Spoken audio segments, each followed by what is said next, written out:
nós vimos no Evangelho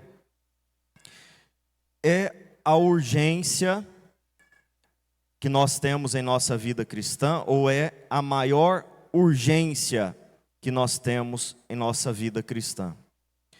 Nós ouvimos Jesus dizer, na primeira parte do Evangelho, que se nós não nos convertermos, nós morreremos.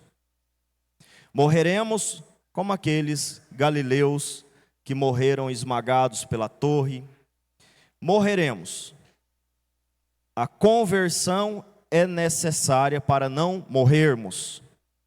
Talvez essa seja a maior urgência na sua e na minha vida hoje. Pode ser que você ainda não esteja totalmente convertido. Eu tenho certeza que eu não estou totalmente convertido, que ainda falta uma longa jornada, uma longa caminhada para dizer agora, eu estou convertido, totalmente convertido. Acredito que estejamos num processo de conversão, que precisa ser vivido, esse processo precisa ser vivido em caráter de urgência.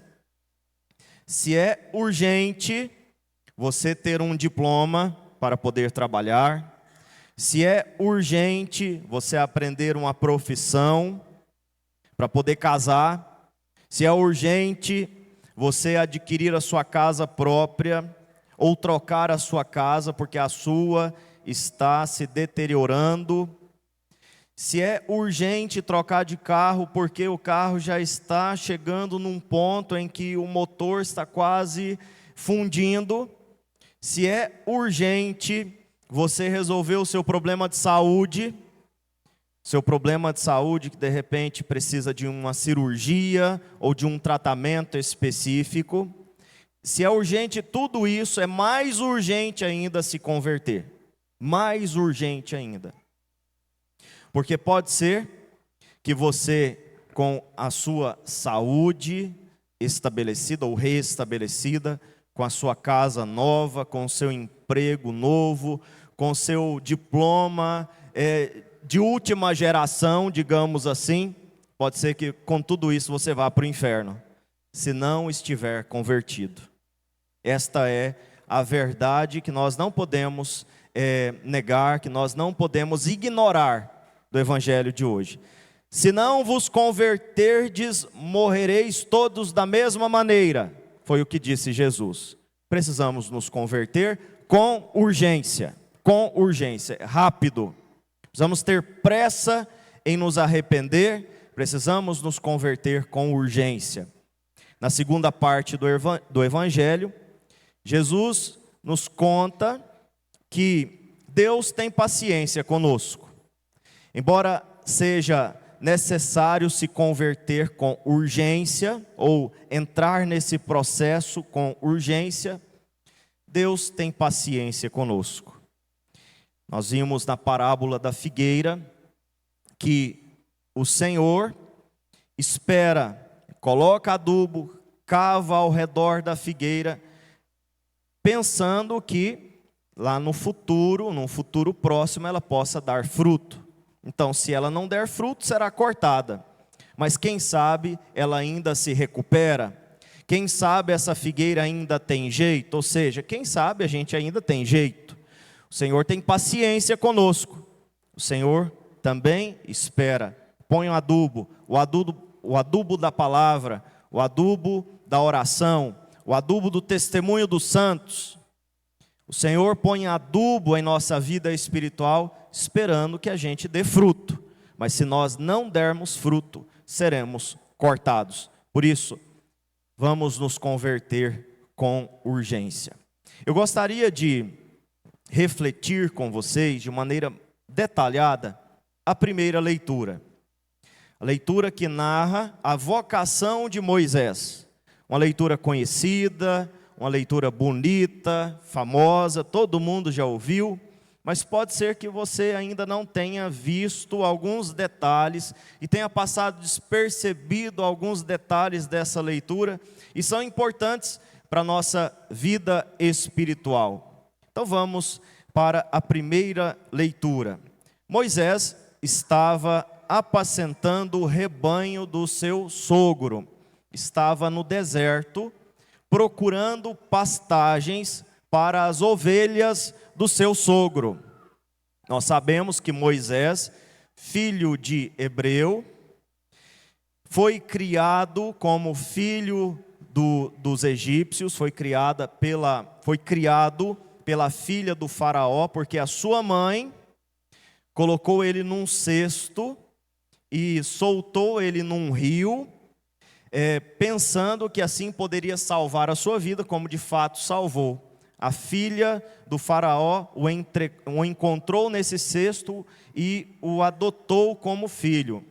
Numa ocasião ou numa circunstância em que o faraó havia mandado matar todos os meninos homens, né? Para deixar bem claro, os meninos homens, como a minha avó fala, né? Todos os meninos. Para quê? Para fazer um controle de natalidade. Né? Então aqui o primeiro controle de natalidade que nós vemos aqui na Sagrada Escritura foi um desastre, né? Foi um desastre, causou um genocídio, matou inúmeras crianças inocentes. Hoje ainda nós temos controles de natalidade que vêm de cima para baixo, não é de Deus, né? Mas dos poderosos deste mundo, que acham, né, que tem poder sobre a vida das pessoas e incutem isso na cabeça dos seres humanos, das famílias, dos casais, acabam estabelecendo como regra o controle de natalidade para proteger o mundo, para proteger contra mudanças climáticas. Aí a ladainha vocês já conhecem, para dizer vamos matar as crianças através de aborto, através de pílulas do dia seguinte, por exemplo, ou vamos fazer laqueadura, vasectomia, enfim.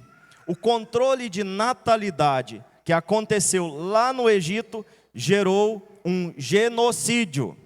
E Moisés surgiu dentro dessa situação, surgiu dentro desta miséria que foi o controle de natalidade. O faraó tinha medo de que os hebreus ficassem um povo muito numeroso e no futuro pudessem inclusive tomar o Egito para si. Então mandou matar todos os meninos, todas as crianças, os meninos, para reduzir a população dos hebreus. A mãe, protegendo a criança, colocou no cesto. Então a filha do faraó acolheu aquele menino como criança e depois ele teve que fugir de casa porque matou um egípcio que estava oprimindo um hebreu. Vocês conhecem essa história.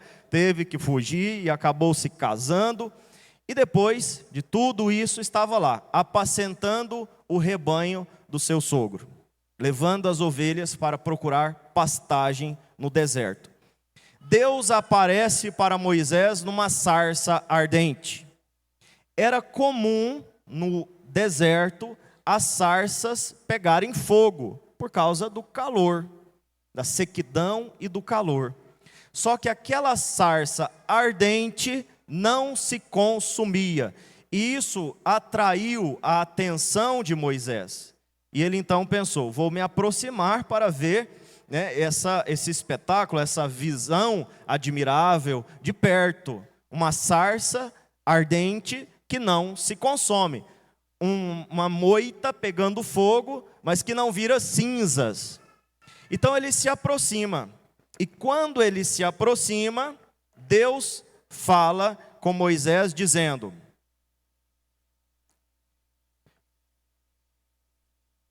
o Senhor viu que Moisés se aproximava para observar e chamou-o do meio da sarça, dizendo: Moisés, Moisés. Ele respondeu: aqui estou. E essa deve ser a resposta que nós devemos dar a Deus quando Ele nos chama. Deus que nos conhece pelo nome, não nos conhece como povo, não nos conhece como rebanho, não nos conhece como números, Ele nos conhece pelo nome. E se nos conhece pelo nome, conhece a nossa história. Porque o nome de Moisés aqui significa uma história, aquele que foi encontrado no rio, aquele que foi encontrado nas águas. O nome de Moisés carrega também, não só a sua identidade, mas também a sua história. O nosso nome também. Deus te chama pelo nome, Ele te conhece pelo nome. É a primeira grandiosidade dessa primeira leitura aqui. Deus nos conhece pelo nome. Moisés, Moisés. E Deus que te chama pelo nome espera uma resposta. Aqui estou. Ou seja, estou aqui para te ouvir. Estou aqui para fazer a sua vontade. Como a Virgem Maria disse: eis aqui a serva do Senhor, faça-se em mim segundo a vossa palavra. Lembre-se, querido irmão, querida irmã, Deus te conhece pelo nome. O seu nome, a sua identidade, a sua história não são desconhecidos de Deus. Deus te conhece. E Deus continua: não te aproximes, tire as sandálias dos pés, porque o lugar onde estás é uma terra santa. Moisés está se aproximando daquela sarça ardente que não se consome. E não se consome por quê? Não se consome porque a glória de Deus não se consome, não se extingue, não acaba, não tem limites. O amor de Deus também não. A misericórdia de Deus também não. Essa sarça não se consome, não vira cinzas, porque em tudo Deus é inesgotável. Muitas pessoas se perguntam assim: será que Deus já se cansou de me perdoar? Será que Deus já se cansou de me amar? Será que Deus já se cansou de mim? O amor de Deus, a misericórdia de Deus, a bondade de Deus, tudo em Deus é inesgotável. Então, se você está neste lugar de questionamento, se você está nessa situação de se questionar: Deus se esqueceu de mim, Deus já se cansou de mim, Deus já não aguenta mais Deus já não aguenta mais as minhas demandas, os meus pedidos, as minhas súplicas. Se você está nesse lugar, lembre-se, o amor de Deus é inesgotável. É uma sarça ardente, é um fogo que não se consome, que não se extingue. Mas para se aproximar de Deus, é preciso, em primeiro lugar, ter reverência. Tire as sandálias dos pés, ou seja, tenha reverência, porque o lugar que você está é santo. E aqui eu abro um parênteses para falar que ainda é imperativo guardarmos a reverência em relação às coisas de Deus, a reverência em relação à Santa Missa, a reverência em relação à igreja, ao Santíssimo, ao altar. Não podemos ir à missa de boné, de chapéu, não podemos ir à missa com roupas indecorosas. É preciso tirar as sandálias dos pés, ou seja, guardar a reverência. Não podemos ir à missa com aquela disposição de quem vai à praia, com aquela disposição de quem vai passear, de quem vai num parque de diversões. A missa não é um parque de diversões, a missa não é praia. A missa não é um lugar, uma casa de passeio, embora seja um lugar de descanso da alma. Não é um lugar para você erguer as pernas e ficar tranquilo como quem está deitado numa rede. A missa é um lugar sagrado, é um solo sagrado, onde Deus se dá na palavra, na Eucaristia, mas também se dá na assembleia reunida, onde 2 ou mais estiverem reunidos em meu nome, eu estarei no meio deles. Então, um lugar onde Deus se manifesta, eu preciso ter reverência. E não só reverência na igreja, na missa, mas também na hora de rezar. Quando eu vou fazer a minha oração pessoal, aquele horário nobre que eu tiro para rezar, para falar com Deus, eu não posso fazer de qualquer jeito. Eu não posso fazer dormindo ou como quem está pronto para dormir. Eu posso rezar e até dormir? Posso, mas aquela oração não pode ser a minha oração principal. Eu posso rezar caminhando, fazendo a caminhada ali ao redor do lago? Posso, mas aquela oração não pode ser a minha oração principal. O meu horário de oração principal eu preciso guardar a reverência. Eu preciso parar, sentar, ou em pé, ou ajoelhado, e rezar. E rezar com reverência, sem distrações, sem a TV ligada, né? A não ser que seja no meu horário de rezar, né? Tem gente que reza diante da TV porque está passando a missa, ou um terço, ou adoração, ou com o Frei Gilson, mas se não for assim, eu não posso deixar lá a novela, embora eu acho que em horário nenhum deve deixar novela, né? Mas vamos deixar essa reflexão para outra ocasião. Não posso lá deixar o filme passando, a novela passando, e eu aqui rezando.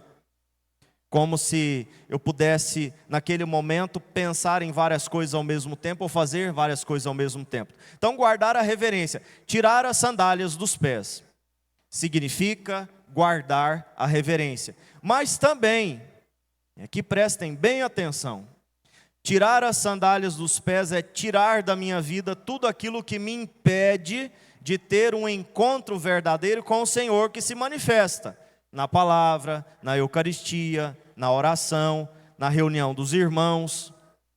Quantos impedimentos, quantas sandálias nós temos que tirar? Às vezes é o ódio que eu carrego no meu coração, a raiva, o rancor, o ressentimento. Às vezes são as ideologias. Eu tenho falado esses dias sobre uma tal ideologia, né, que ensina aos católicos, ensina aos cristãos que Deus é um Deus rancoroso e vingativo. É um Deus severo, que pune tanto que é capaz até de tirar a vida de alguém para te punir. Quantas vezes eu já escutei isso? Padre, eu tenho certeza, Deus me puniu, tirando a vida do meu filho, tirando a vida do meu marido, tirando a vida da minha mãe, tirando a vida do meu pai, tirando a vida do meu irmão. Já escutei isso várias vezes, porque existe ainda em nossa cabeça essa ideia de que se eu faço algo errado, Deus me pune nessa proporção, tirando, matando alguém. Veja, nós precisamos superar isso, tirar essas sandálias dos pés. Deus é um Deus misericordioso, Deus é um Deus bondoso, Deus é um pai que fica lá na varanda de casa esperando o filho voltar, como nós vamos ver no domingo que vem. Deus é um pai que não se cansa de amar, que não se cansa de nos esperar. Então é um tipo de ideologia que nos atrapalha de ter um encontro pessoal e verdadeiro com Jesus Cristo.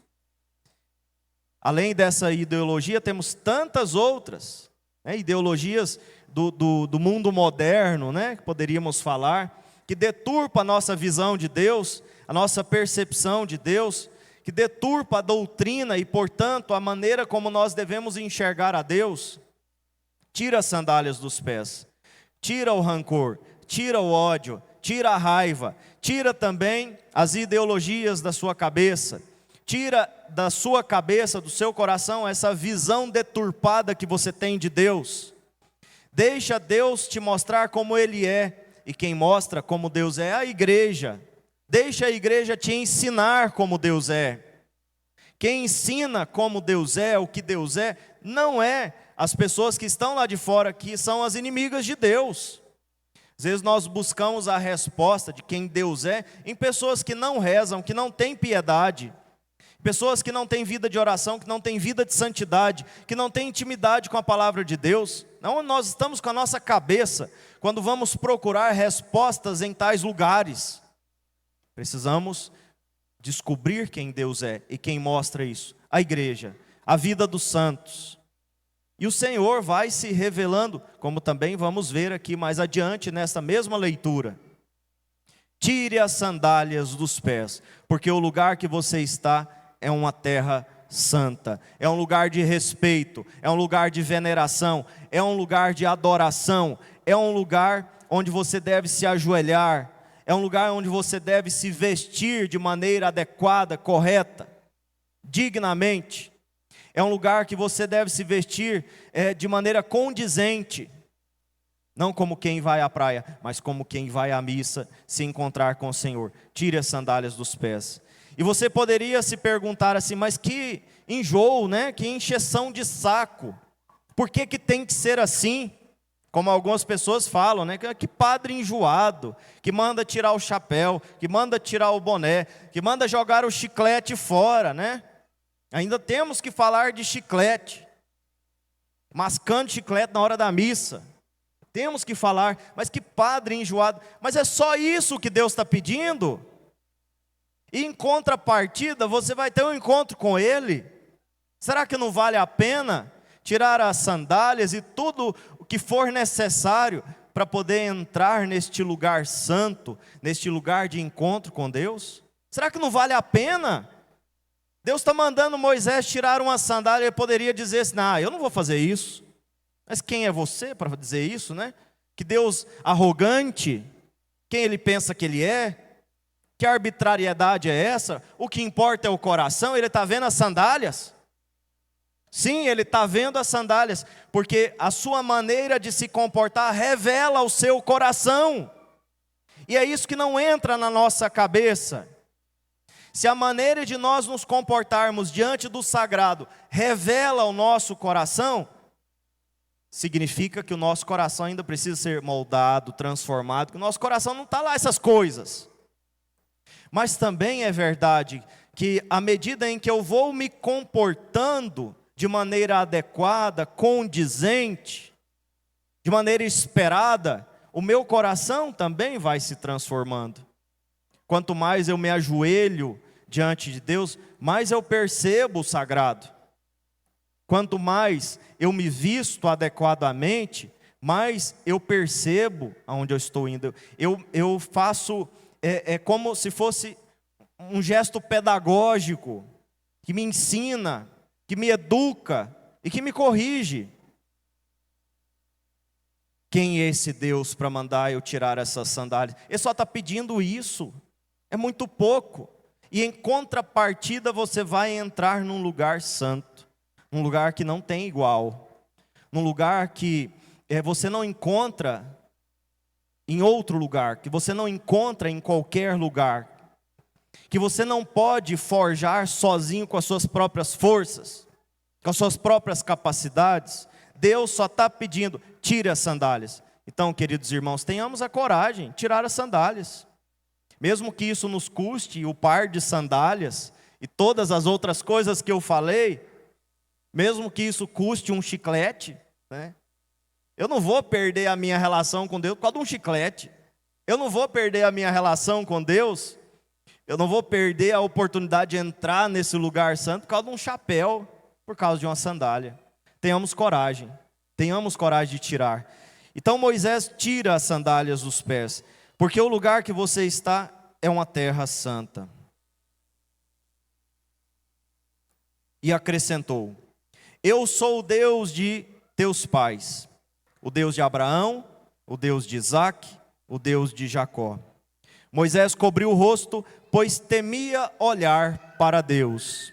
Aqui é algo muito comum no Antigo Testamento. Nós vemos, né, as pessoas que têm contato com Deus cobrirem o rosto, porque você não pode olhar para o sol, né, diretamente e não ser queimado nas suas vistas. O sol é bom, a luz do sol é boa, o calor do sol é bom, mas se você olha diretamente, você se queima, você se prejudica. Então essa é a percepção que o povo do Antigo Testamento tem. Eu não posso olhar diretamente para Deus, porque eu não vou resistir. Eu não vou aguentar essa visão extraordinária. Eu não vou aguentar tudo isso, eu sou muito pequeno. Então Moisés cobriu o rosto. Hoje nós podemos olhar para Deus em Jesus Cristo, sem cobrir o rosto. Podemos tocar, podemos nos aproximar de Deus através de Jesus Cristo. Através de Jesus Cristo, da Eucaristia, da palavra. Jesus é o rosto do Pai. Jesus é o Deus que veio morar entre nós.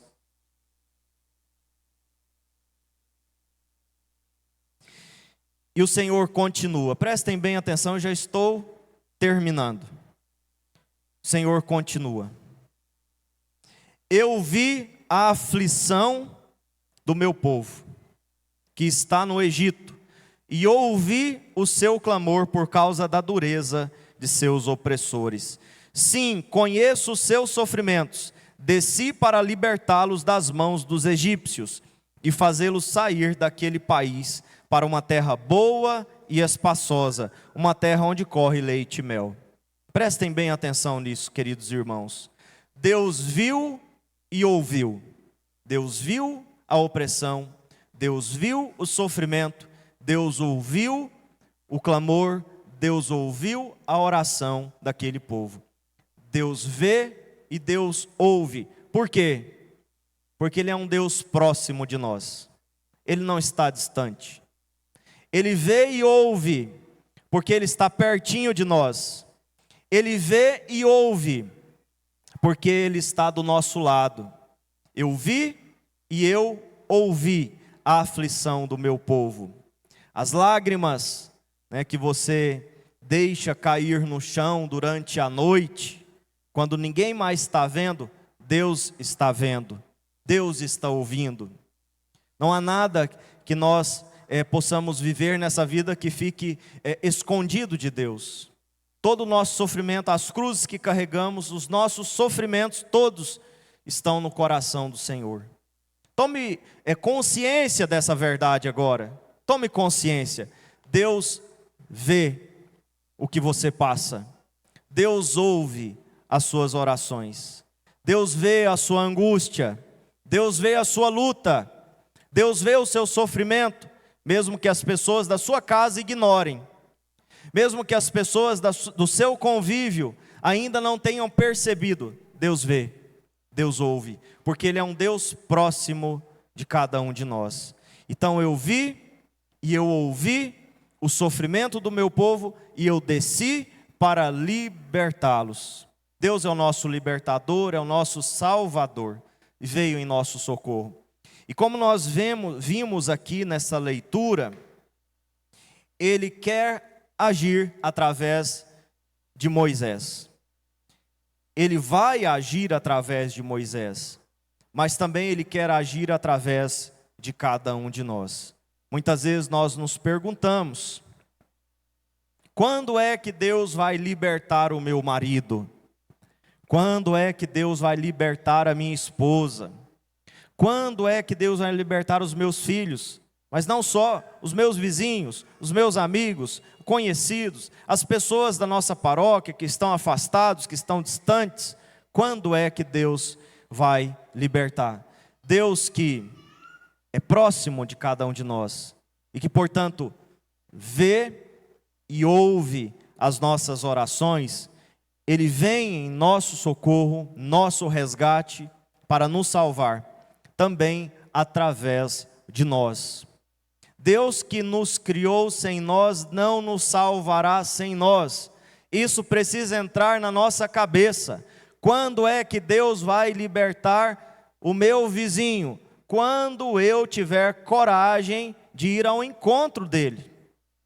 Quando eu tiver coragem de sair do meu comodismo e fazer alguma coisa. Pode ser que você esperava que no final desta leitura, Deus mesmo fizesse todas as coisas. Eu desci para libertar o meu povo. Mas o final Ele envia Moisés. Eu desci para libertar o meu povo, mas envia Moisés. Por que Ele mesmo não fez? Porque Ele quer fazer através de nós também. Ele quer fazer chegar a salvação a tantas e tantas pessoas através do nosso sim. E por isso, eu volto lá no início da reflexão. É preciso dizer com prontidão: eis-me aqui, Senhor. Eis-me aqui, Senhor. Pode me usar, pode me enviar. Eu tiro as sandálias dos pés e, portanto, todos os impedimentos. Me usa. Me use como um instrumento da sua bondade, do seu amor, da sua misericórdia, da sua salvação. Deus quer te usar. Deus quer libertar tantas pessoas, mas você ainda não disse o seu sim. Eu não disse ainda o meu sim com generosidade. E por isso muitas pessoas ainda andam por aí, escravos do faraó. E a escravidão do Egito significa a escravidão do pecado. A escravidão de uma vida sem sentido, longe de Deus, afastado de Deus. E voltamos então no Evangelho. A urgência maior que nós temos em nossa vida cristã é a conversão. Quantas pessoas estão longe de Deus, aprisionadas pelo mal do pecado, aprisionadas pelo demônio, aprisionadas por uma vida sem sentido, uma vida sem Deus, esperando o nosso sim, esperando o nosso trabalho, a nossa missão. Vamos pedir ao Senhor essa graça. Ele que veio como libertador, como salvador. Ele que ouve o nosso clamor, as nossas súplicas. Ele que vê o nosso sofrimento, as nossas lutas, mas também ouve e vê as lutas e os sofrimentos dos nossos irmãos. Que Ele nos use, que Ele se utilize de nós como verdadeiros instrumentos da sua bondade, da sua salvação. Tenhamos coragem, queridos irmãos, e como Moisés, de colocar a nossa vida a serviço, de abandonar as nossas sandálias e fazer a vontade de Deus. Deus tenha misericórdia de nós e Deus tenha misericórdia de tantos irmãos que estão esperando o nosso sim. Creio em Deus Pai, Todo-Poderoso, Criador